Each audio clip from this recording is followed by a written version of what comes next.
খাগড়াছড়িতে চলমান ধর্ষণ বিরোধী আন্দোলনে তৃতীয় পক্ষের ইন্ধন রয়েছে বলে মন্তব্য করেছেন পার্বত্য চট্টগ্রাম বিষয়ক মন্ত্রণালয়ের উপদেষ্টা সুপ্রদীপ চাকমা। তিনি বলেন, আন্দোলনের নামে সহিংসতার মাধ্যমে একটি পক্ষ নির্বাচনকে বাধাগ্রস্ত করতে চাইছে। দুপুরে জেলা প্রশাসনের সম্মেলন কক্ষে এক মত বিনিময় সভায় এসব কথা বলেন তিনি। এ সময় পাহাড়ে অবৈধ অস্ত্রধারীদের বিরুদ্ধে ব্যবস্থা নেওয়ার হুঁশিয়ারি দেন উপদেষ্টা। অভিযোগ করেন, নতুন নতুন ইস্যু তৈরি করে পাহাড়কে অস্থিতিশীল করার চেষ্টা চলছে। সরকারের কাছে এই মুহূর্তের প্রধান চ্যালেঞ্জ নির্বাচন আয়োজন। নির্বাচন বানচালে জড়িতদের বিরুদ্ধে ব্যবস্থা নেওয়া হবে বলেও সতর্ক করেন উপদেষ্টা।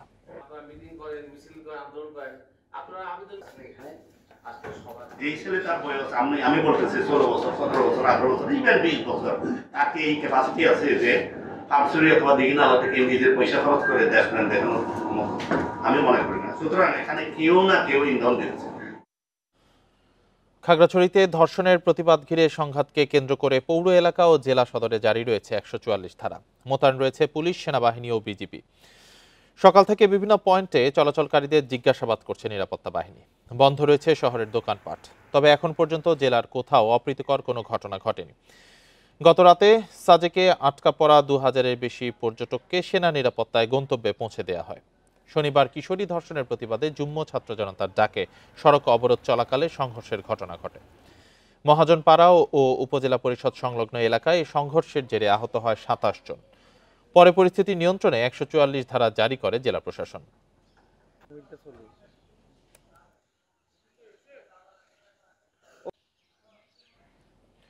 এ নিয়ে আরো জানাতে খাগড়াছড়ি থেকে যুক্ত হয়েছেন সহকর্মী সমীর মল্লিক।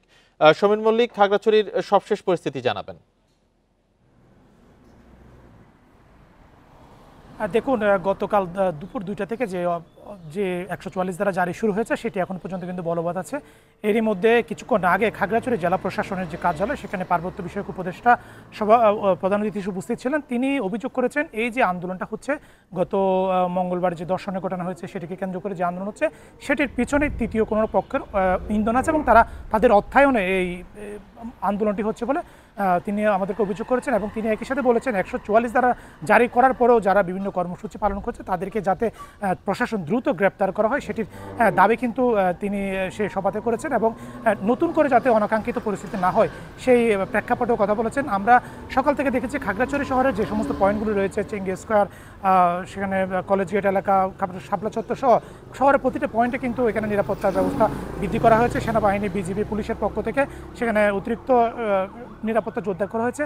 আমরা আজকে কিছুক্ষণ আগে খবর পেয়েছি যে খাগড়াছড়ির গুইমারার রামসু বাজারে সেখানে অগ্নিসংযোগের ঘটনা হয়েছে। তবে অগ্নিসংযোগের ঘটনা কীভাবে হয়েছে সে বিষয়টা নিয়ে আমরা জেলা প্রশাসকের সাথে কথা বলার চেষ্টা করেছি। তিনি বলেছেন যে তিনি সেখানে যাওয়ার পরে স্থানীয়দের সাথে কথা বলে পরবর্তীতে গণমাধ্যম কর্মীদেরকে জানাবে আসলে কীভাবে এই সংঘর্ষের ঘটনা হয়েছে এবং সে কীভাবে অগ্নি সংযোগের ঘটনাটি হয়েছে। তবে উপদেষ্টা আমাদেরকে যে বিষয়টা বলেছেন, তিনি আমাদেরকে আরও জানিয়েছেন যে নির্বাচনটি তাদের কাছে সবচেয়ে অগ্রাধিকার। নির্বাচনকে বানচাল করার জন্য বিভিন্ন পক্ষ চেষ্টা করা হচ্ছে, কিন্তু তাদের সরকারের সবচেয়ে বেশি অগ্রাধিকার নির্বাচনকে যাতে নির্বাচনদের সুষ্ঠুভাবে সম্পন্ন করতে পারে আগামী ফেব্রুয়ারির মধ্যে, তিনি সেটা দাবি জানিয়েছেন। একইভাবে নতুন করে যাতে সংঘাত তৈরি না হয়, সেখানে পুলিশ সুপার ছিল এবং আইনশৃঙ্খলা বাহিনী উন্নয়ন উদ্যতন কর্মকর্তারা ছিল, তিনি সবার প্রতি এই আহ্বানটা জানিয়েছেন। এ ছিল মূলত খাগড়াছড়ি থেকে 144 ধারা নিয়ে আমার কাছে থাকা সবশেষ। খাগড়াছড়ি থেকে জানাচ্ছিলেন সহকর্মী সমীর মল্লিক। শেখ হাসিনা সহ 3 জনের বিরুদ্ধে মানবতা বিরোধী অপরাধের মামলায় ট্রাইব্যুনালে শেষ সাক্ষ্য দিচ্ছেন তদন্ত কর্মকর্তা। দুপুর 12:15 দিকে শুরু হয় এই কার্যক্রম। তার জবানবন্দির অংশবিশেষ ও জব্দকৃত ভিডিওর প্রদর্শনী সরাসরি বিটিভির মাধ্যমে সম্প্রচার করা হচ্ছে। বিচারপতি গোলাম মর্তুজা মজুমদারের নেতৃত্বাধীন 3 সদস্যের আন্তর্জাতিক অপরাধ ট্রাইব্যুনাল 1-এ 54তম সাক্ষী হিসেবে সাক্ষ্য দিচ্ছেন আলমগীর হোসেন। এর আগে এই মামলায় সাক্ষ্য দিয়েছেন গণঅভ্যুত্থানের শহীদ আবু সাঈদের পিতা সহ স্বজনহারা পরিবারের অনেকে। এছাড়া সাক্ষ্য দিয়েছেন এনসিপির আহ্বায়ক নাহিদ ইসলাম এবং দৈনিক আমার দেশ পত্রিকার সম্পাদক ডক্টর মাহমুদুর রহমান। গত 10 জুলাই এ মামলায় অভিযোগ গঠন করে বিচার শুরু করে ট্রাইব্যুনাল। শেখ হাসিনা ছাড়া মামলার বাকি 2 আসামি সাবেক স্বরাষ্ট্রমন্ত্রী আসাদুজ্জামান খান কামাল ও সাবেক আইজিপি চৌধুরী আব্দুল্লাহ আল মামুন। মামলার কার্যক্রম শুরুর পর সাবেক আইজিপি তার দোষ স্বীকার করে রাজসাক্ষী হওয়ার আবেদন করলে ট্রাইব্যুনাল তা মঞ্জুর করে। পরে তিনি আদালতে সাক্ষ্য দেন।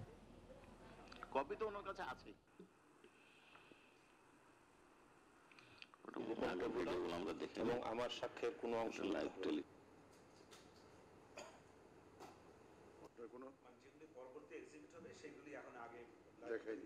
পিপিএম কমা অতিরিক্ত পিপিএম পরে চৌধুরী আব্দুল্লাল মামুন এর বিরুদ্ধে জুলাই ৩৬ গণ আন্দোলন চলাকালীন সময় তাদের কর্তৃক যে মানবতা বিরোধী অপরাধ সংগঠিত হয়েছে, তাদের নেতৃত্বে যে মানবতা বিরোধী অপরাধ সংগঠিত হয়েছে, তাদের নির্দেশে যে মানবতা বিরোধী অপরাধ সংগঠিত হয়েছে। টাঙ্গাইল সদর উপজেলার শিবপুর এলাকায় তিতাস গ্যাসের লাইনের মূল পাইপ ফেটে গেছে। এতে করে প্রায় ১২,৫০০ গ্যাস সংযোগ বিচ্ছিন্ন হয়ে যায়। রোববার সকাল ৮:৩০টার দিকে এই ঘটনাটি ঘটে। এ বিষয়ে তিতাস গ্যাস অফিসের ম্যানেজার জুয়েল রানা জানান, গ্যাস সংযোগ বিচ্ছিন্ন হয়ে প্রায় ১৪,০০০ আবাসিক গ্রাহক ও ১৫টির মতো সিএনজি স্টেশন বন্ধ রয়েছে। এদিকে গ্যাস পাইপের উপর পল্লী বিদ্যুতের খুঁটি থাকায় টাঙ্গাইল সদর, নাগরপুর ও দেলদুয়ার উপজেলার প্রায় ২ লাখ গ্রাহকের বিদ্যুৎ বন্ধ রয়েছে। বিদ্যুৎ স্বাভাবিক করতে শ্রমিকরা কাজ করছে বলে জানান পল্লী বিদ্যুৎ সমিতির জেনারেল ম্যানেজার প্রকৌশলী মোহাম্মদ সানোয়ার হোসেন।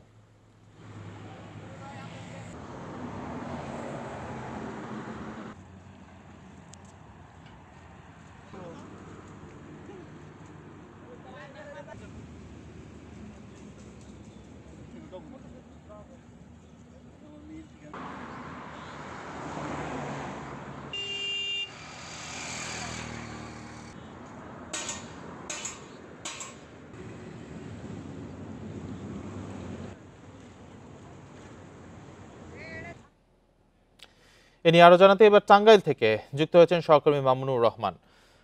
মামুনুর রহমান, টাঙ্গাইলে বিদ্যুৎ এবং গ্যাস দুটোই তো বন্ধ রয়েছে, এই দুটো স্বাভাবিক সরবরাহ হতে কত সময় লাগতে পারে এবং কি প্রভাব পড়ছে আসলে গ্যাস ও বিদ্যুৎ বন্ধ থাকায়?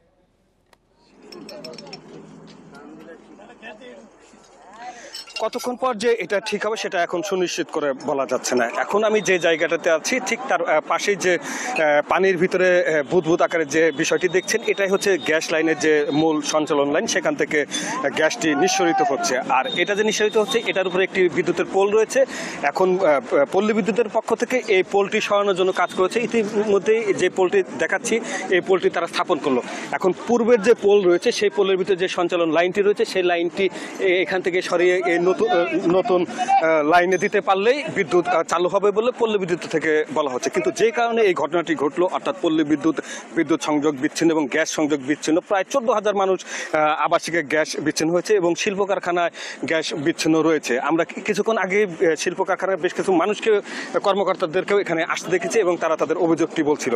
যাদের জন্য এই ঘটনাটি, অর্থাৎ গ্যাসের যে লাইনটি, সঞ্চালন লাইনটি লিকেজ হয়েছে, সেই লিকেজ ঠিক করার জন্য কোনো মানুষ এখন পর্যন্ত আসেনি। সকাল ৮:৩০ নাগাদ এই ঘটনাটি ঘটেছে। গ্যাসের এখানে যিনি ম্যানেজার রয়েছেন তার সাথে আমি ২ দফায় কথা বলেছি, বিভিন্ন তথ্যপত্র তিনি ঠিকই দিয়েছেন, কিন্তু এই কাজটি শুরু করবে সেটা বলছে। কখন শুরু করবে বা আদৌ আজকে শুরু হবে কিনা সেই বিষয়টি আমাদের কাছে সুস্পষ্ট নয়। গ্যাস অফিসের একজন কর্মচারী লেভেলের কেউ একজন এসেছে, তিনিও খুব বেশি তথ্য দিয়ে আমাদেরকে সহযোগিতা করতে পারছেন না। অর্থাৎ বলা যাচ্ছে যে তিতাস গ্যাসের যারা দায়িত্বপ্রাপ্ত কর্মকর্তা তারা এই বিষয়ে কোনো তথ্যই দিচ্ছে না, যে কারণে আমরা সঠিকভাবে জানতেই পারছি না যে এটি কতক্ষণ নাগাদ ঠিক হবে। তবে অন্য একটি সোর্স থেকে আমরা যতটুকু জানতে পেরেছি যে এখানে একটি বাইপাস লাইন তারা করার চেষ্টা করবে, করে আজকে রাত নাগাদ গ্যাস সংযোগ দেওয়ার চেষ্টা করবে। তবে মূল কাজটি হতে ৫ থেকে ৭ দিন সময় লাগবে। কিন্তু এই সব তথ্যই কিন্তু অন্য একটি সোর্স থেকে পাওয়া। যারা গ্যাসের সাথে জড়িত রয়েছে, তিতাস গ্যাসের ঊর্ধ্বতন কোনো কর্তৃপক্ষ এখন পর্যন্ত আমরা এই জায়গাতে দেখিনি। পল্লী বিদ্যুতের লোকজন কাজ করছে, তারা ইতিমধ্যে নতুন একটি পোল স্থাপন করেছে এবং তারা যেটা বলছে যে আগামী ১.৫ থেকে ২ ঘন্টার মাঝে এই সঞ্চালন লাইনটি, অর্থাৎ বিদ্যুৎ লাইনটি ঠিক করতে পারবে। এর সাথে যোগ করি, এই যে সঞ্চালন বিদ্যুতের যে সংযোগটি বিচ্ছিন্ন রয়েছে, এর কারণে ২টি উপজেলা, দেলদুয়ার এবং নাগরপুর, এই ২টি উপজেলা সম্পূর্ণটি বিদ্যুৎ বিচ্ছিন্ন রয়েছে। সেখানে প্রায় গ্রাহক রয়েছে ২ লাখ, আর সদরের কিছু অংশ। এ হচ্ছে আমার কাছে টাঙ্গাইলের গ্যাস সংযোগ লিকেজের কারণে সৃষ্ট দুর্ভোগের সর্বশেষ। টাঙ্গাইল থেকে জানাচ্ছিলেন সহকর্মী মামুনুর রহমান। বেড়িবাঁধে পাইপ বসিয়ে দীর্ঘদিন ধরে জমিতে নোনা পানি প্রবেশ করাচ্ছেন সাতক্ষীরার চিংড়ি ঘের মালিক ও প্রভাবশালীরা। এতে বাঁধ ক্ষতিগ্রস্ত হওয়ার পাশাপাশি গ্রামে প্রবেশ করছে লবণাক্ত পানি। হুমকির মুখে পড়ছে চাষাবাদ ও বসত ভিটা। স্থানীয়দের দাবির মুখে সম্প্রতি এসব পাইপ উচ্ছেদে মাঠে নেমেছে প্রশাসন। সাতক্ষীরা উপকূলে প্রায় ৫৫,০০০ ছোট বড় মাছের ঘের। বাঁধ কেটে পাইপ বসিয়ে দীর্ঘদিন ধরে নদী ও খালের নোনা পানি জমিতে ঢোকান ঘের ব্যবসায়ীরা। এতে করে বেড়িবাঁধ হুমকিতে পড়ার পাশাপাশি ফসল উৎপাদনেও বিরূপ প্রভাব দেখা দিয়েছে। স্থানীয়দের দাবির মুখে সম্প্রতি এসব অবৈধ পাইপ উচ্ছেদ শুরু করেছে পানি উন্নয়ন বোর্ড ও প্রশাসন। উচ্ছেদ অভিযানে সন্তোষ জানিয়েছে এলাকাবাসী। সাইড দিয়ে নোনা পানি নিয়ে যাওয়ার কারণে আমাদের ফল ফলালি গাছগুলো তো মারা গেছে, প্লাস কোনো পুকুরের মাছ চাষও করতে পারতেছি না বা খন্দপাতিও লাগাতে পারতেছি না। দেখা যাচ্ছে দীর্ঘদিন যাবত এলোমেলো অবস্থায় এই যে বেহাল দশা ছিল সেটা আজকে পানি উন্নয়ন বোর্ড একটু সজাগ হয়েছে, এই জন্য ওনাদেরকে এই পূর্ব কালীনগর তথা ৪ নম্বর ওয়ার্ডের পক্ষ থেকে সাধুবাদ জানাই। উপকূলীয় এলাকার বেড়িবাঁধ সুরক্ষিত রাখতে প্রশাসন কঠোর ব্যবস্থা নিচ্ছে বলে জানান উপজেলা নির্বাহী কর্মকর্তা। ঝুঁকিপূর্ণ, অতি ঝুঁকিপূর্ণ এবং সাধারণ এরকম ক্যাটাগরি করা আছে আমাদের। আমরা অতি ঝুঁকিপূর্ণ যে সকল 90 পাইপ বাঁধের ক্ষতি করছে সেগুলাকে আমরা আস্তে আস্তে প্রায়োরিটি দিয়ে আমরা সেগুলো উচ্ছেদ করার চেষ্টা করছি। চিংড়ি সহ বিভিন্ন মাছের ঘের নির্ধারিত দূরত্বে স্থাপন করার পরামর্শ দিয়েছে পানি উন্নয়ন বোর্ড। এই যে ঘেরগুলো বাঁধের গা ঘেঁষে নির্মাণ করা হয় সেগুলো যেন বাঁধ থেকে যেন 50 মিটার দূরে নির্মাণ করা হয়, সেই দিকে যেন কঠোর পদক্ষেপ নেওয়া হয়।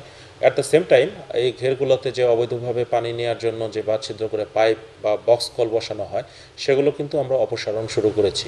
বিভিন্ন সূত্রের তথ্য বলছে জেলার মোট 683 কিলোমিটার বেড়িবাঁধের অন্তত 3000 স্থানে অবৈধভাবে পাইপ বসানো হয়েছে। Independent news. উত্তরবঙ্গের 3 জেলা থেকে আজও দূরপাল্লার বাস চলাচল বন্ধ রয়েছে। শ্রমিকদের বেতন বৃদ্ধি ইস্যুতে তৃতীয় দিনের মতো রাজশাহী, নাটোর ও চাঁপাইনবাবগঞ্জ থেকে বাস চলাচল বন্ধ রেখেছেন বাস মালিকরা। বাস চলাচল বন্ধ থাকায় দুর্ভোগে পড়েন যাত্রীরা। আগে থেকে টিকিট কেটে কাউন্টারে ফিরে এসে যেতে হচ্ছে যাত্রীদের। জরুরি প্রয়োজনে লোকাল বাসে ঢাকা সহ বিভিন্ন এলাকায় যাতায়াত করছেন তারা। সম্প্রতি বেতন বাড়ানোর দাবিতে শ্রমিকরা আন্দোলন শুরু করলে রাজশাহী, চাঁপাইনবাবগঞ্জ ও নাটোর থেকে কয়েক দফায় বাস চলাচল বন্ধ হয়ে যায়। এ নিয়ে গত মঙ্গলবার ঢাকায় শ্রমিকদের সঙ্গে বৈঠকে বেতন বৃদ্ধির দাবির বিষয়টি সমঝোতা হয়। শুক্রবার থেকে নতুন বেতন কার্যকর হওয়ার সিদ্ধান্ত হয়। তবে বৃহস্পতিবার রাতেই বেতন বাড়াতে অস্বীকৃতি জানিয়ে বাস চলাচল বন্ধ রাখার সিদ্ধান্ত নেয় মালিকপক্ষ।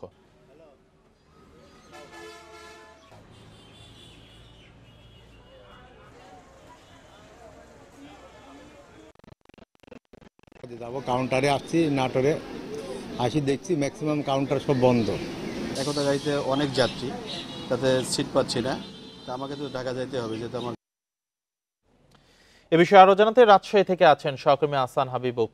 অপু, এভাবে 3 দিন ধরে দূরপাল্লার বাস বন্ধ থাকাতে কি প্রভাব পড়ছে, কি ভোগান্তি হচ্ছে? আর মঙ্গলবার তো বৈঠকে এ বিষয়ে একটা সমঝোতা হয়েছে, এরপর বাস মালিকরা আবার বৃহস্পতিবার রাতে অস্বীকৃতি জানান, যেটা শুক্রবার থেকে কার্যকর হওয়ার কথা ছিল, যে বেতন বৃদ্ধি।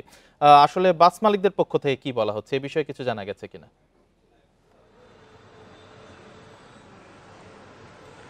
এই বাস বন্ধের যে ঘটনাটা, এটি আসলে বেশ কিছুদিন ধরেই বাস মালিক এবং শ্রমিকদের মধ্যে এক ধরনের টানাপোড়েন চলছিল। মূলত শ্রমিকরা চাচ্ছিল যে তারা তাদের যে বেতন ভাতা সেটি বাড়ানোর দাবি জানাচ্ছিল, সেই সাথে অন্যান্য কিছু সুযোগ সুবিধা বাড়ানোর কথা বলছিল।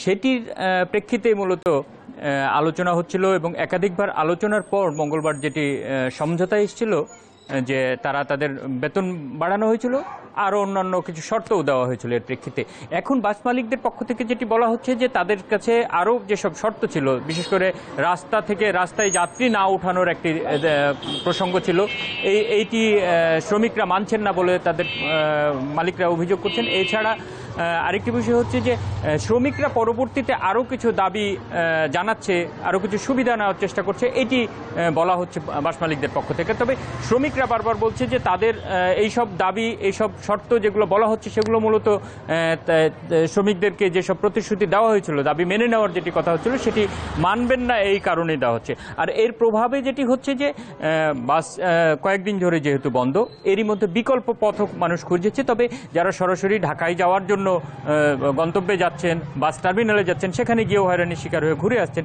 অনেকে অনলাইনে টিকিট কেটেছেন, অনলাইনে গতকালকেও কিন্তু টিকিট ছাড়া হয়েছে আজকে বাস যাবে বলে, কিন্তু কাউন্টারে গিয়ে জানতে পারছেন যে আজকেও বাস বন্ধ আছে।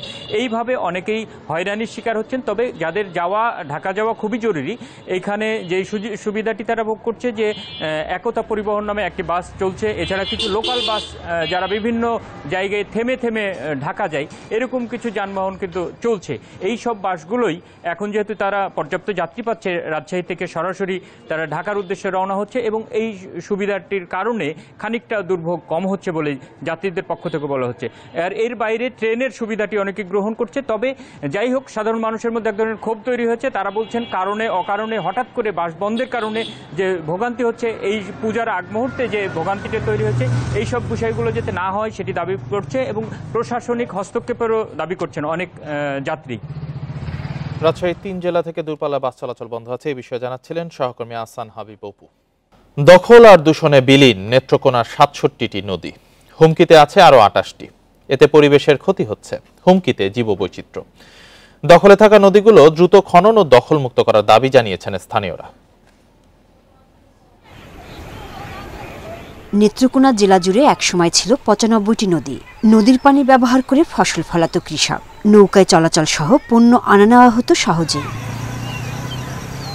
তবে এখন 67টি নদী বিলীন হয়ে গেছে। কোনো মতে বেঁচে আছে সোমেশ্বরী, কংস, মগরা, হাওরের ধনু সহ ছোট বড় 28টি নদী। এই নদীগুলো উজানের ঢলে ভেসে আসা বালি দখল দূষণে হুমকিতে পড়েছে। আমরা নৌকা পাইছি, কত পানি দিছি, মাছ মারছি, কিন্তু এখন নৌকা চলে না, মাছও মারতারি না। বালু ভরে গেছে, মানুষে বাড়ি ঘর করে লাগছে, গাছ বিরিক লাগাই লাগছে। এখন এই নদীটা কুদা দিলে তো আমাদের জন্য ভালো হইতো। নদী পাড়ের দুই পাশে গড়ে উঠেছে অবৈধ স্থাপনা। বর্জ্য, প্লাস্টিক আর দূষণে অস্তিত্ব হারাচ্ছে নদীগুলো। ভরাট হয়ে যাওয়ায় অনেক নদীতে হচ্ছে চাষাবাদ। কৃষি ও পরিবেশের উন্নয়নে এখনই আগের অবস্থায় নদীগুলো ফিরিয়ে আনার দাবি জানিয়েছেন স্থানীয়রা। যদি এই নদীগুলি খনন করা না হয় এবং তাহলে আগামীতে পানি সংকট দেখা দেবে মারাত্মকভাবে এবং পরিবেশ নষ্ট হবে। খনন করে পূর্ব অবস্থা ফিরে আনতে হবে নদীর গভীরতা, যার ফলে নাব্যতা সৃষ্টি হবে। জেলা প্রশাসক বলছেন নদ নদীর প্রাণ ফেরাতে নেওয়া হচ্ছে পদক্ষেপ। প্রত্যেকটি নদী যদি আমরা ড্রেজিং করতে পারি এবং দুই পারে যদি ওয়াকওয়ে নির্মাণ করে দিতে পারি, তাহলে নদীর সৌন্দর্য, শহরের সৌন্দর্য যেমন বৃদ্ধি পাবে, নদীও সুরক্ষা পাবে এবং ভবিষ্যতে এই নদীগুলোতে আর কোনো দখল হবে না। জেলায় 822 কিলোমিটার নদী থাকলেও বর্তমানে আছে 290 কিলোমিটার। Independent news. এ বিষয়ে আরো জানাতে বরিশাল থেকে আছেন আমাদের সহকর্মী মুরাদ আহমেদ। মুরাদ আহমেদ, বরিশালে নদ নদীগুলো কি অবস্থায় আছে, কতগুলো নদী হুমকির তালিকায় আছে এবং এগুলো রক্ষায় বাস্তবিক অর্থেই কোনো উদ্যোগ নেওয়া হচ্ছে কিনা?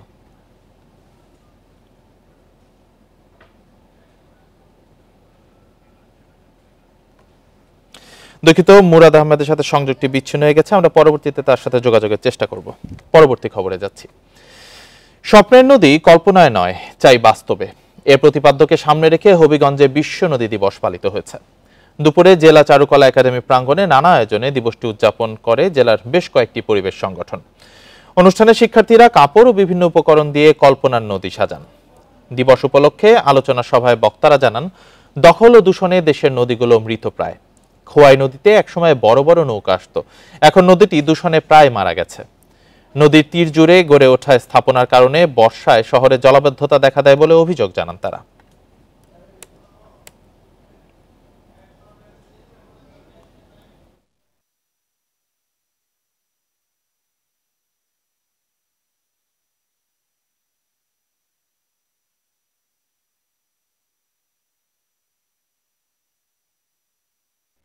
নৌকাকে বাঁচাতে হবে, নিজেকে বাঁচাতে হবে, পরিবেশকে বাঁচাতে। বরিশালের নদ নদীর বিষয়ে জানাতে এবার বরিশাল থেকে আছেন আমাদের সহকর্মী মুরাদ আহমেদ। মুরাদ আহমেদ, বরিশালের নদ নদীগুলো কি অবস্থায় আছে এবং কতগুলো নদী আসলে হুমকির তালিকায় আছে এবং এগুলো রক্ষায় বাস্তবিক অর্থে কি পদক্ষেপ নেওয়া হচ্ছে? দেখুন, আমি যেখানে দাঁড়িয়েছি এটি কীর্তনখোলা নদী। হ্যাঁ, এর আশপাশ মিলিয়ে মোট 14টি নদী আমাকে বরিশালকে ঘিরে আছে। প্রত্যেকটি নদী হুমকির মুখে আছে, দখলদারদের মুখে। আমি শুধু কীর্তনখোলার দুটি ছোট ছোট গল্প বলি। বাপা এবং যারা বেলা, এরা একটা ডিজিটাল সার্ভে করেছিল, সেখানে তারা দেখিয়েছে 40 কিলোমিটার লম্বা এই নদীর 1000 একর জায়গা আপনার লুটপাট হয়েছে, অর্থাৎ অবৈধ দখলে চলে গেছে। দখল করেছেন 4296 জন। এটা অনেকদিন আগের ঘটনা। এ নিয়ে হাইকোর্ট পর্যন্ত অনেক কিছু হয়েছে, হাইকোর্টের একটা রুলিং এসেছে, কিন্তু তারপর আজ পর্যন্ত সেখানে তাদের কোনো কিছু করা যায়নি। অর্থাৎ যারা লোপাট করে খাচ্ছে না, তারা খাচ্ছিলেন, খাচ্ছেন এবং আগামীতেও খাবেন। আমি এখন যেটি দেখাচ্ছি এটি হচ্ছে রসুলপুর এই এলাকাটি হচ্ছে কীর্তনখোলার একেবারে মুখ্যম জায়গাটিতে। এটি অপেক্ষাকৃত গরিব যারা আছে তাদের দখলে চলে গেছে, কিন্তু ডাক সাইডে রয়েছে সব প্রভাবশালীরা। এইটুকু যদি চলে যায়, এর মাঝখান থেকে একটা খাল গেছে, দেখেন এই খালটা ঠিক ওপারে, অর্থাৎ কীর্তনখোলা নদীর পশ্চিম পারে আমরা যদি দেখি, ওপারে যতগুলো বিল্ডিং দেখেন এর মধ্যে ম্যাক্সিমামই হচ্ছে বড় লোকদের দখলে। অর্থাৎ এমন সব মানে প্রভাবশালীরা এর সাথে জড়িত যে আসলে এদেরকে কোনো কিছু করা যায় না। বিআইডব্লিউটিএ তার যে সার্ভে, সেখানে বিআইডব্লিউটিএ 62 সালে জমি পেয়েছিল 60 একর। 86 সালে জেলা প্রশাসন থেকে তাদের একটা চিঠি দিয়ে জানিয়ে দেওয়া হয়েছে যে ওনাদের জমি হলো 36 একর, অর্থাৎ 24 একর হাওয়া। এখন এই 24 একর কোথায় গেল সেটা না হয় পরে। 36 একর যে জমিটি আছে নদী পারে, এই জমিটি কোথায়, কোন বৌজায়, কোন দাগে, সেটি আজ পর্যন্ত বুঝিয়ে দেওয়া হয়নি। যার ফলে ততবারই অভিযান চলে, ততবারই সেখানে বিক্ষোভ হয়, ততবারই সবার এক একটা করে কাগজ আছে। জেলা পরিষদের কাগজ আছে, কারো জেলা প্রশাসনের কাগজ আছে। তো সবাই যার যার কাগজ নিয়ে হাজির হয় এবং একটি মব হওয়ার সম্ভাবনা সৃষ্টি হয় বিধায় পরবর্তীতে বন্ধ করতে হয়। গত 10 বছরের পরিসংখ্যান যদি দেখি, 10 বছরে অন্তত 12 থেকে 14 বার আমরা দেখেছি, অর্থাৎ উচ্ছেদ অভিযান দেখেছি, কোনো ফলাফল হয়নি। উচ্ছেদের জন্য ওই মানে সাময়িক কিছুক্ষণ চুপচাপ থাকা হয়, আর এর 1 সপ্তাহের মধ্যে আবার সাবেক হুকুম বহাল। এই তো বললাম কীর্তনখোলার একাংশের ক্ষুদ্র একটি অংশের কথা বললাম। 14টি নদীর প্রত্যেকটি নদীতে এটাই চলছে। এতদিন তো চর দখল গেছে এবং তর দখল গেছে, অর্থাৎ দুপার দখল গেছে। এখন তো বালু কেটেও দখল চলছে, অর্থাৎ বালু কাটা যে প্রক্রিয়া সেটাও তো একটা দখল প্রক্রিয়া, সেটাও শুরু হয়েছে। দখল ছাড়া বরিশালে কোনো নদী নেই, এইটুকু একদম নির্দ্বিধায় চোখ বুজে বলে দেয়া যায়। এই হচ্ছে এখানকার নদী কেন্দ্রিক সর্বশেষ তথ্য। আইনকে বৃদ্ধাঙ্গুলি দেখিয়ে প্রকাশ্যেই নদী দখল চলছে, মুরাদ আহমেদ জানাচ্ছিলেন বরিশাল থেকে। নানা ধর্মীয় আনুষ্ঠানিকতার মধ্য দিয়ে শুরু হয়েছে 5 দিন ব্যাপী শারদীয় দুর্গোৎসব। সনাতন ধর্মাবলম্বীদের সবচেয়ে বড় এই উৎসব ঘিরে মণ্ডপে মণ্ডপে চলছে নানা ধর্মীয় আচার। এবছর খুলনায় 981টি মণ্ডপে আয়োজন করা হয়েছে দুর্গাপূজার। সকালে দেবী দুর্গার মঙ্গল অর্চনার মধ্য দিয়ে শুরু হয় মহাষষ্ঠী। ভক্তরা দেবীর কৃপা লাভের আশায় ষষ্ঠীতে উপবাস থেকে মায়ের চরণে অঞ্জলি দেন। রাজশাহী ও সিলেটের বেশিরভাগ মণ্ডপেই প্রতিমা স্থাপন করা হয়েছে। বিকেলের মধ্যে বাকি মণ্ডপগুলোতেও প্রতিমা স্থাপন করা হবে বলে জানান সংশ্লিষ্টরা। এবছর চট্টগ্রাম মহানগরী ও জেলায় 2479টি মণ্ডপে দুর্গাপূজা অনুষ্ঠিত হচ্ছে। সকালে পূজার আনুষ্ঠানিকতার পর সন্ধ্যায় অনুষ্ঠিত হবে দেবীর অধিবাস। প্রতিটি মণ্ডপে মোতায়েন আছে আনসার। এছাড়াও সার্বিক নিরাপত্তায় মাঠে থাকছে পুলিশ ও র্যাব। আগমনের মাধ্যমে এই সারা বিশ্বে অশুভ শক্তি বিনাশ হবে এবং শুভ শক্তি শান্তি প্রতিষ্ঠা হবে। সংসারের মঙ্গল, সমাজের মঙ্গল, যাতে সবাই সুখে শান্তিতে আমরা দেশে বসবাস করতে পারি। যত অরাজকতা আছে। পূজার আয়োজন নিয়ে আরো জানাতে চট্টগ্রাম থেকে আমাদের সাথে যোগ দিয়েছেন সহকর্মী আহসান রিটন। চট্টগ্রামে কতগুলো মণ্ডপে এবার পূজা হচ্ছে এবং আজকে কি কি ধর্মীয় আচার হলো সারাদিন ব্যাপী এবং এখন কি আনুষ্ঠানিকতা চলছে? দেখুন, আমরা আগেই বলেছি চট্টগ্রাম আসলে পুরো জেলায় 2202টি মণ্ডপে শারদীয় দুর্গোৎসব অনুষ্ঠিত হচ্ছে। এর মধ্যে চট্টগ্রাম মহানগরীতে 287টি মণ্ডপে যে দুর্গোৎসব সেটি অনুষ্ঠিত হচ্ছে। আপনি জানেন যে আসলে মহালয়ার পর থেকে চট্টগ্রামের প্রতিটি পুজো মণ্ডপে এক ধরনের আমেজ তৈরি হয়েছে এবং আজকে মহাষষ্ঠী আমরা দেখছি সকাল থেকে নানা রকমের পূজা অর্চনার মধ্য দিয়ে এখানে দুর্গাপূজার যে আনুষ্ঠানিকতা সেটি চলছে এবং এখন সন্ধ্যা কিছুক্ষণ পরে সন্ধ্যা পূজা এবং আরতি সহ অন্যান্য যে সমস্ত বিষয়গুলো রয়েছে সেগুলো সম্পাদন করা হবে। আমরা এই মুহূর্তে আছি চট্টগ্রামের উত্তর কাট্টলী কেন্দ্রীয় দুর্গাপুজো উদযাপন পরিষদ। আপনি দেখতে পাচ্ছেন এখানে একটু ব্যতিক্রমীভাবে এই পুজো মণ্ডপটিকে সাজানো হয়েছে। আপনি জানেন যে আসলে আমাদের এক সময়কার লোকজ অনুষঙ্গ ছিল পুতুল নাচ, যে পুতুল নাচ আসলে গত কয়েক দশকে সেটি বলা যেতে পারে যে এখন আসলে বিলুপ্ত হয়ে গেছে কিংবা বিলুপ্তির পথে। সেই পুতুল নাচের যে ইতিকথা সেটিকে আসলে তারা এই পুজো মণ্ডপের মাধ্যমে তুলে ধরার চেষ্টা করছেন। আমরা দেখছি এখানে যে সমস্ত প্রতিমাগুলো রাখা হয়েছে সেগুলোর সঙ্গে দড়ি লাগানো আছে। আপনি জানেন যে আসলে পুতুল নাচের নাচ করা হতো, পুতুলের সঙ্গে সুতো বাঁধা, সেই সুতোর ইশারাতেই আসলে পুতুলগুলো সমাজের নানা রকমের সুখ দুঃখ হাসি কান্নার চিত্র তুলে আনতো, সেই বিষয়টিকে এখানে আসলে তুলে আনার চেষ্টা করছে। এখানে যারা আয়োজক রয়েছেন তারা বলছেন যে বাঙালির হাজার বছরের যে ইতিহাস তার অন্যতম অনুষঙ্গ হচ্ছে পুতুল নাচ। সেই পুতুল নাচ যেহেতু এখন বিলুপ্তির পথে, তারা চাইছেন যে এই শারদীয় দুর্গোৎসবের মাধ্যমে যদি সেটিকে কিছুটা যদি ফিরিয়ে আনা যায় তাহলে তাদের যে আয়োজন সেটি আসলে সার্থক হবে বলে তারা মনে করছেন। আপনি জানেন যে চট্টগ্রামের যে সমস্ত পূজা মণ্ডপগুলো রয়েছে সেই পুজো মণ্ডপগুলোকে সার্বজনীন করার জন্য আইন শৃঙ্খলা বাহিনীর পক্ষ থেকে যত রকমের ব্যবস্থা নেওয়ার কথা সবকিছু তারা নিয়েছেন। আমরা দেখেছি পূজা উদযাপন পরিষদের যে সমস্ত নেতৃবৃন্দ রয়েছে তাদের সঙ্গে আইন শৃঙ্খলা বাহিনীর দফায় দফায় বৈঠক হয়েছে এবং সেই সমস্ত বৈঠক থেকে নানা নির্দেশনা দেওয়া হয়েছে এবং তার মধ্যে রয়েছে রাত 12টার মধ্যে পূজার সাংস্কৃতিক অনুষ্ঠান শেষ করা, প্রতিটি কেন্দ্রে প্রতিটি মণ্ডপে সিসিটিভি ক্যামেরা স্থাপন করা সহ নানা রকমের নির্দেশনা দেওয়া হয়েছে। এবং আমরা বেশ কয়েকটি পূজা উদযাপন পরিষদের নেতৃবৃন্দের সাথে কথা বলেছি। তারা বলছেন যে প্রশাসনের সঙ্গে তাদের যে কথা হয়েছে সেই কথা অনুযায়ী তারা তাদের যে প্রতিদিনকার যে পূজার কাজ সেটি তারা সারবেন। এবং আমরা দেখছি এখন পর্যন্ত বেশ শান্তিপূর্ণভাবেই যে পূজা সেটি চলছে। আমরা দেখছি বেলা যত গড়াচ্ছে ততই আসলে পূজা মণ্ডপগুলোতে লোকজনের ভিড় ক্রমশ বাড়ছে। এবং আজকে মহাষষ্ঠী, আগামীকালকে সপ্তমী, সকালে যে সকালবেলা যে পুজো রয়েছে সেই পুজোর মধ্য দিয়ে আগামীকালকে যে কর্মসূচি সেটি শুরু হবে। আচ্ছা, সবকিছু মিলিয়ে আমরা যেটা বলতে পারি সেটি হচ্ছে অন্যান্যবার আমরা চট্টগ্রাম শহরে পূজা মণ্ডপগুলোতে যেরকম উৎসব দেখেছি, এইবারও আসলে সেই উৎসবে আমরা দেখছি বেশ সেই উৎসব বেশ জোয়ার বইছে। এবং আমরা দেখছি এই যে পুজোকে কেন্দ্র করে চট্টগ্রাম মহানগরের যে সমস্ত বিপণী কেন্দ্রগুলো রয়েছে সেখানেও সনাতন ধর্মাবলম্বীর যারা ভাই বোন রয়েছেন তারা আসলে বেশ ব্যস্ত সময় কাটাচ্ছেন এবং সবাই তার যে পছন্দের যে পোশাক সেটি কিনছেন। তবে সব সময়কার মতো তাদের যে অভিযোগ সেটি হচ্ছে অন্যান্য বাড়ছে এবার আসলে পোশাকের দাম বাড়তি।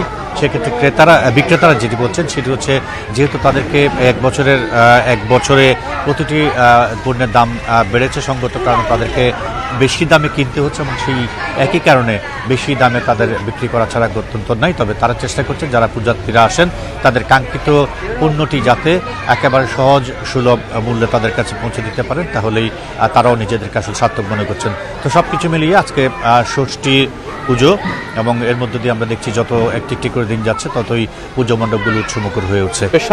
জমকালো আয়োজনে পূজা চলছে। চট্টগ্রাম থেকে জানাচ্ছিলেন শারদীয় দুর্গোৎসব নিয়ে আমাদের সহকর্মী আহসান রিটন। এবার পূজার আয়োজন নিয়ে জানাতে আমাদের সাথে গাজীপুর থেকে যুক্ত হয়েছেন সহকর্মী আবুল হাসান। আবুল হাসান, গাজীপুরের মণ্ডপগুলোতে পূজার আয়োজন কেমন চলছে বিস্তারিত জানাবেন। দেখুন, গাজীপুরে জেলা এবং মহানগর মিলিয়ে 452টি পূজা মণ্ডপে পূজা অনুষ্ঠিত হচ্ছে। আমি যদি দেখাতে চাই যে এখানে পূজার যে মণ্ডপগুলো রয়েছে সেই মণ্ডপের কাজ পুরোপুরি শেষ। আজকে ষষ্ঠী পুজো হয়েছে এবং সকালে দেবী বোধন হয়েছে এবং ষষ্ঠী পুজোর মাধ্যমে কিন্তু আজকে যে পূজার আনুষ্ঠানিকতা সেটি হয়েছে। এবং এখানে যারা পূজারী আছেন তারা বলছেন যে দেবী দুর্গা হাতিতে চড়ে এসেছেন এবং বিজয় দশমীতে তিনি পালকিতে চড়ে বিদায় নেবেন, প্রস্থান করবেন মর্তলোকে। এবং এই যে পূজার যে আনুষ্ঠানিকতা এটি কিন্তু আজকে শুরু হয়েছে এবং আগামীকাল সপ্তমী, তারপরে অষ্টমী, এভাবে দশমীর মাধ্যমে কিন্তু এই পূজার সার্বজনীন যে দুর্গোৎসব সেটি শেষ হবে এবং প্রতিমা বিসর্জন হবে দশমীর দিন। আপনাকে বলে রাখি যে এই যে পূজা উপলক্ষে সার্বিক নিরাপত্তা ব্যবস্থা সেটি কিন্তু স্থানীয় প্রশাসন ঢেলে সাজিয়েছে। আমরা পুলিশ প্রশাসনের সঙ্গে কথা বলেছিলাম, তারা যেটি জানিয়েছেন যে এই মণ্ডপগুলোতে যাতে কোনো ধরনের অপ্রীতিকর ঘটনা না ঘটে সেই লক্ষ্যে এখানে সার্বক্ষণিক আনসার সদস্য মোতায়েন থাকবে এবং এই যে প্রতিটি মণ্ডপে এখানে সিসিটিভির আওতায় আনা হয়েছে। এছাড়া পুলিশের টহল পুলিশ এখানে থাকবেন এবং এখানে যে পুলিশের ঊর্ধ্বতন কর্মকর্তারা এই বিষয়গুলো তারা মনিটরিং করবেন যাতে কোনো ধরনের দুর্ঘটনা বা কোনো ধরনের অপ্রীতিকর ঘটনা না ঘটে। আপনাকে বলে রাখি এর মধ্যেই কিন্তু পূজার যে এখানে আনুষ্ঠানিকতা সেটি শুরু হয়েছে এবং সুষ্ঠু সুন্দরভাবে এখন পর্যন্ত পূজা অনুষ্ঠিত হচ্ছে। কোনো ধরনের অপ্রীতিকর ঘটনা আমরা কিন্তু খবর পাইনি এবং বিএনপি সহ বিভিন্ন রাজনৈতিক দলও কিন্তু এখানে এসেছেন এবং তারা বিএনপির পক্ষ থেকে মণ্ডপগুলোতে অনেকগুলো মণ্ডপই কিন্তু অনুদান দিয়েছেন এবং তারা এখানে পূজারী যারা রয়েছেন তাদের সঙ্গে কথা বলছেন এবং যাতে উৎসবমুখর পরিবেশে সার্বজনীন দুর্গোৎসব অনুষ্ঠিত হয় সেই ব্যাপারে স্থানীয় প্রশাসন, রাজনীতিবিদ এবং স্থানীয় লোকজন সম্মিলিতভাবে কিন্তু উদ্যোগ নিয়েছেন এবং এখন পর্যন্ত শান্তিপূর্ণ সারা দেশের মতো গাজীপুরেও শারদীয় দুর্গোৎসব বেশ শান্তিপূর্ণভাবে এবং উৎসব আয়োজনের মধ্যে দিয়ে হচ্ছে। আমাদের গাজীপুর থেকে শারদীয় দুর্গোৎসব সম্পর্কে জানাচ্ছিলেন সহকর্মী আবুল হাসান। ফলাফল জালিয়াতির অভিযোগ তদন্তে চট্টগ্রাম মাধ্যমিক ও উচ্চ মাধ্যমিক শিক্ষা বোর্ডে অভিযান পরিচালনা করছে দুদক। এ সময় এসএসসি পরীক্ষায় ১৯ পরীক্ষার্থীর ৩৪টি উত্তরপত্রে জালিয়াতিতে বোর্ডের প্রোগ্রামার ও সহকারী প্রোগ্রামারের সম্পৃক্ততা পায় সংস্থাটি। দুপুরে নগরীর মুরাদপুরে শিক্ষা বোর্ডে অভিযান চালিয়ে এ তথ্য জানায় দুদক। এ সময় অভিযান পরিচালনাকারী দুদক কর্মকর্তা সাইদ মোহাম্মদ ইমরান জানান, মূল খাতায় নম্বর ঠিক থাকলেও সিস্টেমে ইনপুট দেওয়ার সময় কারসাজি করে নম্বর বাড়িয়ে দেওয়া হয়, যা প্রোগ্রামার আব্দুল মালিক ও সহকারী প্রোগ্রামার আবুল হাসনাত মোহাম্মদ রাজুর সম্পৃক্ততায় হয়। এই পুরো কারসাজির সাথে একটি চক্র যুক্ত থাকতে পারে। এছাড়া আর্থিক লেনদেন থাকার বিষয়টি তদন্ত করে খতিয়ে দেখা হবে বলেও জানান তিনি। এদিকে জালিয়াতির ঘটনায় একটি তদন্ত কমিটিও গঠন করেছে চট্টগ্রাম শিক্ষা বোর্ড কর্তৃপক্ষ। তবে এখনো প্রতিবেদন জমা দেয়নি ওই কমিটি। আমরা আসলে অনেক দিন ধরে এ ধরনের কথাবার্তা শুনছিলাম, আজকে এসে দেখলাম আর কি যে এখানে শিক্ষা বোর্ডে এ ধরনের নাম্বার টেম্পারিং হয়। তা আমাদের আজকে অভিযানে আমরা যে তথ্য পেয়েছি তার প্রেক্ষিতে আমরা কমিশন বরাবর আমাদের রিপোর্ট দিব। এরপর পরিপ্রেক্ষিতে কমিশন আমাদেরকে যে নির্দেশনা দেয় সেই নির্দেশনা অনুযায়ী আমরা কাজ করি। চাঁদপুরে গৃহবধূকে পুড়িয়ে হত্যা চেষ্টার অভিযোগে এক নারীকে গ্রেপ্তার করেছে পুলিশ। এর আগে শনিবার ভুক্তভোগীর মা বাদী হয়ে ফরিদগঞ্জ থানায় মামলা দায়ের করেন। পুলিশ জানায় রাতে অভিযুক্ত নাসিমা বেগমকে আদালতের মাধ্যমে কারাগারে পাঠানো হয়েছে। বাকি আসামিদের গ্রেপ্তারে অভিযান চলছে। এদিকে ভুক্তভোগী শাহনাজ বেগম জাতীয় বার্ন ইনস্টিটিউটে চিকিৎসাধীন। শুক্রবার রাতে ফরিদগঞ্জের উপাধিক গ্রামে গৃহবধূ শাহনাজ বেগমের গায়ে আগুন ধরিয়ে দেওয়ার অভিযোগ ওঠে স্থানীয় নাসিমা বেগমের বিরুদ্ধে। ঋণের ৪০,০০০ টাকা শোধ করতে না পারায় এ ঘটনা বলে দাবি ভুক্তভোগীর স্বজনদের।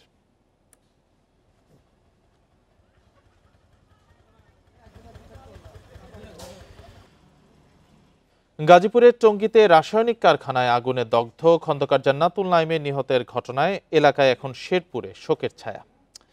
দায়িত্ব পালনে সহকর্মীদের জীবন বাঁচাতে গিয়ে নিজের জীবন উৎসর্গ করলেন এই অগ্নি নির্বাপক। তার মৃত্যু মেনে নিতে পারছেন না স্বজনরা। নাইমকে বীরের মর্যাদা দেওয়ার দাবি স্বজনদের। শনিবার ঢাকায় প্রথম জানাজা শেষে রাতেই গ্রামের বাড়ি লাভা এলাকায় আনা হয় নাইমের মরদেহ। এরপর দ্বিতীয় জানাজা শেষে পারিবারিক কবরস্থানে দাফন করা হয়। এদিকে নাইমের পরিবারের পাশে থাকার আশ্বাস দিয়েছে জেলা ফায়ার সার্ভিস ও সিভিল ডিফেন্স। 2016 সালে ফায়ার সার্ভিসে যোগ দেন নাইম। মানিকগঞ্জ, নারায়ণগঞ্জ ও চট্টগ্রামে দায়িত্ব পালন করেন। সবশেষ টঙ্গীতে ওয়্যার হাউস ইন্সপেক্টর হিসেবে কর্মরত ছিলেন।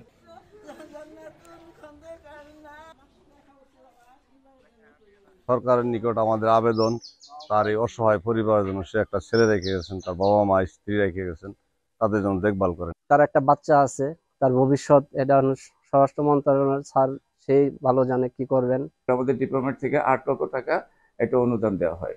বিভাগীয় কল্যাণ তহবিল থেকে এসএসসি পর্যন্ত যদি ছেলেমেয়েরা পড়াশোনা করতে থাকে তাদেরকে দায়িত্বভার আমাদের ডিপার্টমেন্ট থেকে নেওয়া হয়। সর্ব উত্তরের জেলা পঞ্চগড়ের উত্তর আকাশে এবারও উঁকি দিয়েছে নয়নাভিরাম কাঞ্চনজঙ্ঘা। প্রতি বছরের অক্টোবর থেকে নভেম্বরে পঞ্চগড়ের বিভিন্ন জায়গা থেকে এটি স্পষ্ট দেখা যায়। তবে সবচেয়ে ভালো দেখা যায় তেঁতুলিয়া থেকে। আর এই দৃশ্য দেখতে সেখানে ভিড় করেন দেশের বিভিন্ন প্রান্ত থেকে আগত প্রকৃতিপ্রেমী ও পর্যটকরা।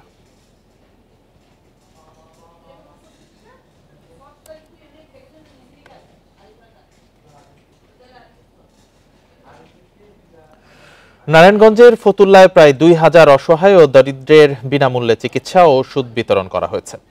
সকালে ফতুল্লার পিটিআই ভবন এলাকায় আফিয়া জালাল ফাউন্ডেশন ও জান্নাহা ফাউন্ডেশনের যৌথ উদ্যোগে এই চিকিৎসা সেবা দেওয়া হয়। 2 মেডিকেল ক্যাম্পে 16 জন বিশেষজ্ঞ ডাক্তার চিকিৎসা প্রদান করেন। এ সময় সেবা নিতে আসা রোগীরা সুশৃঙ্খলভাবে বিনামূল্যে চিকিৎসা ও ওষুধ পাওয়ায় এই উদ্যোগকে স্বাগত জানান। ফ্রি মেডিকেল টিমের চিফ কোঅর্ডিনেটর মোহাম্মদ আরাফাতুল্লাহ জিতু জানান, বিএনপির ভারপ্রাপ্ত চেয়ারম্যান তারেক রহমানের একটি নির্দেশনায় এসব হতদরিদ্রের পাশে দাঁড়ানো। এই কার্যক্রম পর্যায়ক্রমে প্রতিটি ওয়ার্ডে করা হবে বলে জানান।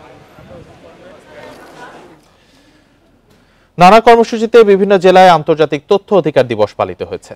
ঝিনাইদহ শহরের পুরাতন ডিসি কোর্টের চত্বরে বেলুন উড়িয়ে দিবসটি উদ্বোধন করা হয়।